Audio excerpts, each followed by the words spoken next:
बहुरानी, बहुरानी, बहुत बड़ा अनर्थ हो गया बहुरानी। क्या बात है, क्या हुआ? आया था कि बच्चों की तबीयत बिगड़ गई है, हॉस्पिटल बदलना पड़ेगा। मैं और राजा हॉस्पिटल पहुंचे, लेकिन वहाँ तो बच्चे ठीक हालात में थे। पता चला किसी साजिश के चलते हॉस्पिटल बदल रहे हैं। मैंने और राजा ने उन्हें रोकने की बहुत कोशिश की, पर वो ज्यादा लोग थे। बच्चों के साथ साथ राजा को भी अपने साथ लेकर गए। बहुरानी, हमें तो यकीन है ये सब जीके की ही कोई चाल है। हाँ।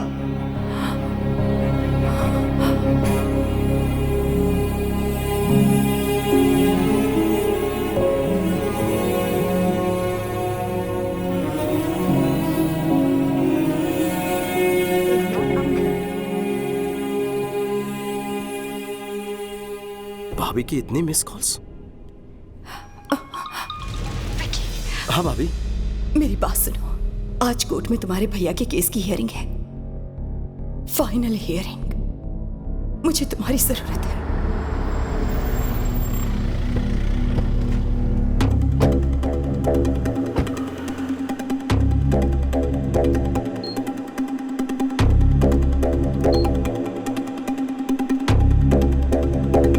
भाभी, कोर्ट के बजाय यहाँ क्यों ले आई हो? क्या हुआ है भैया को?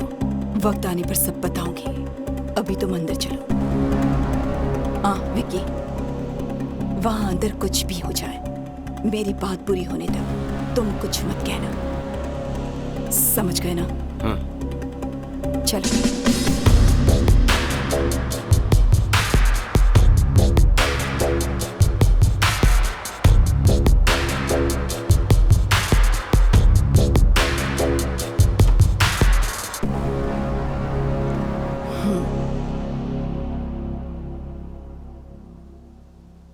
पापा राव, मेरे पति कहाँ हैं? जवाब दीजिए कमिश्नर साहब। आज सजा मिलना तय था, इस डर से भाग गया होगा। कोर्ट का फैसला आते ही चूहे को उसके बिल से ढूंढ निकालेंगे।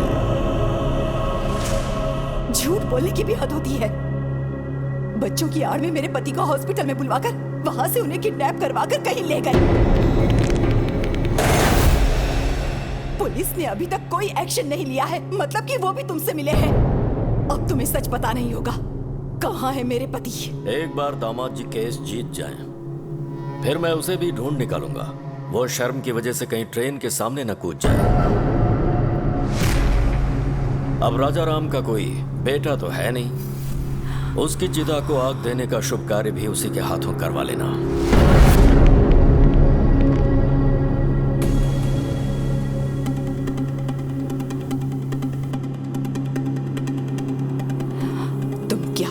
कैसे करोगे मुझे नहीं जानना। मैं कोर्ट में तुम्हारा इंतजार करूंगी, वो कहीं भी क्यों ना हो। 10:30 बजे उन्हें कोर्ट में लाना तुम्हारी जिम्मेदारी है। वो अगर केस हार गए तो मैं सह नहीं पाऊंगी, और वो भाग गए ऐसा इल्जाम बर्दाश्त नहीं होगा।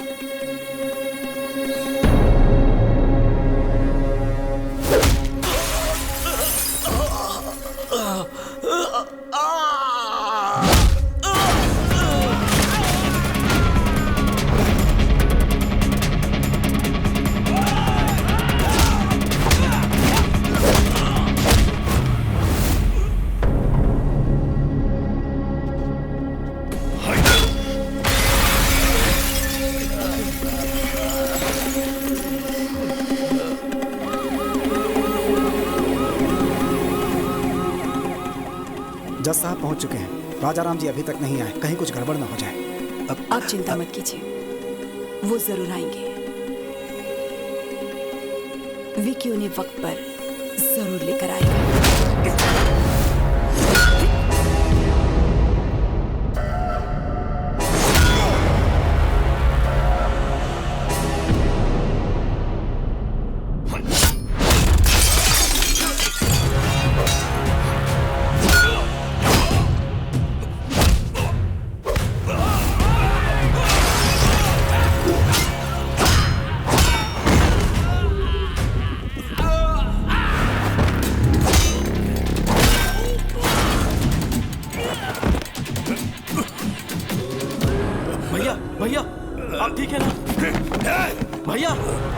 अगर एक कदम भी आगे बढ़ाया तो इन बच्चों को दोबारा नहीं देख पाएगा। हाँ?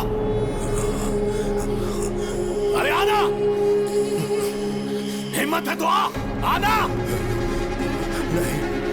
नहीं, आगे बढ़ने से पहले इन्हें देख ले। कैसे तड़प रहे हैं ये सब। आजा।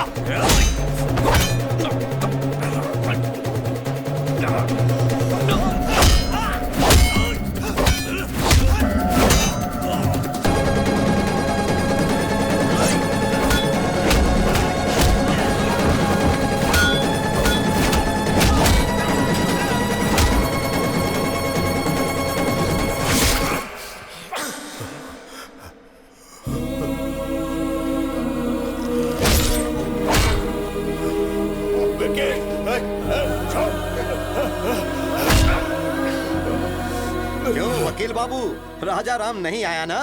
जाकर कोई और केस लड़ो। हेलो मैडम, तेरा पति भगोड़ा है, नहीं आया ना?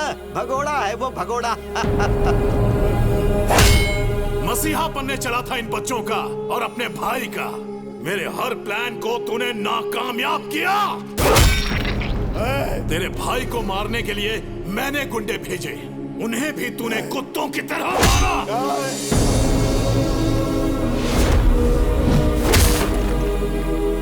जब तेरा भाई फैमिली के साथ यज्ञ कर रहा था, मैं तभी उन सब की समाधि बना देता, लेकिन वहां पर भी तू ढाल बन गया। तेरी मौत किस तरफ से आएगी कोई नहीं जानता। मेरे रहते तू मेरी फैमिली को टच भी नहीं कर सकता, उनके चेहरे की खुशी नहीं मिटा सकता। मुझे चैलेंज किया था ना, मैंने जो शादी रुकवाई तूने वो भी करवा दी। समधी जी ने कहा है कि 2 दिन में एंगेजमेंट कर लीजिए। मुखर्जी को यहाँ बुलवाकर बैल राजू को भी हमने ही मरवाया, और तभी तुम्हारी कमजोर नब्ज मेरे हाथ लग गए।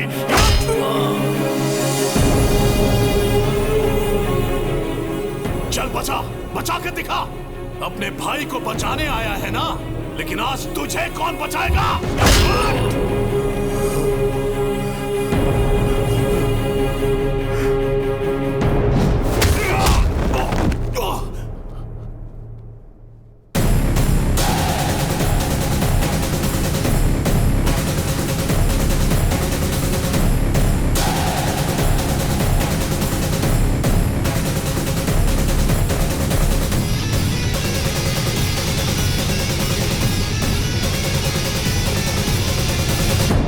सही था विकी।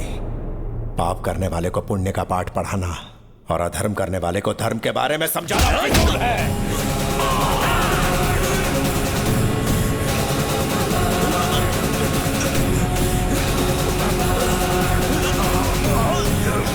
बच्चों को मारेगा?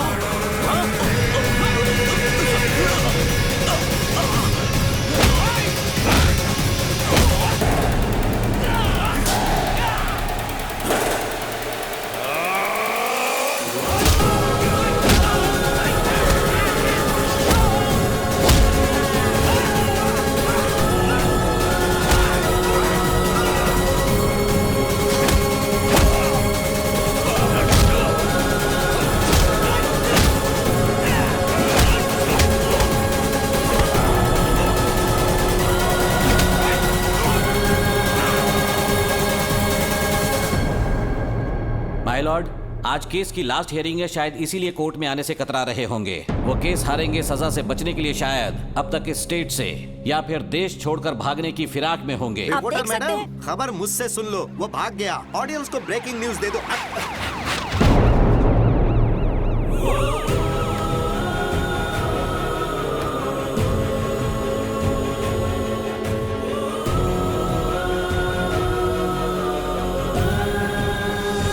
माय लॉर्ड, केस कोरी बयानबाजी से नहीं बल्कि पुख्ता सबूतों के दम पर ही लड़े जाते हैं। सबूत है मेरे पास।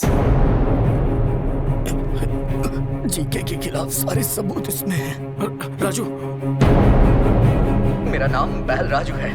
जीके ने मुझे पैसों का लालच दिया। अनाथ आश्रम में जो खाना भिजवाया गया उसमें जहर मैंने ही मिलाया, और राजा राम जी को भनक तक नहीं लगी। वो तो बेचारे देवता हैं, बेगुनाह है सर।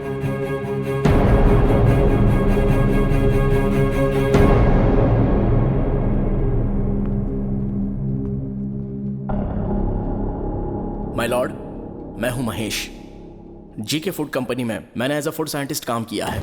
उनके प्रोसेसिंग यूनिट से आने वाला हर एक प्रोडक्ट मिलावटी है। अच्छे टेस्ट के लिए और ज्यादा दिन तक प्रिजर्व रखने के लिए वो हानिकारक केमिकल्स उसमें मिलाते हैं और फिर लैब में टेस्ट करने के लिए भेजते हैं। इसमें बच्चों के भी प्रोडक्ट शामिल हैं सर। ये सब कुछ मुझसे देखा नहीं जा रहा था और इस बात के लिए मुझे और मेरे परिवार को मारने की धमकी भी दी गई है।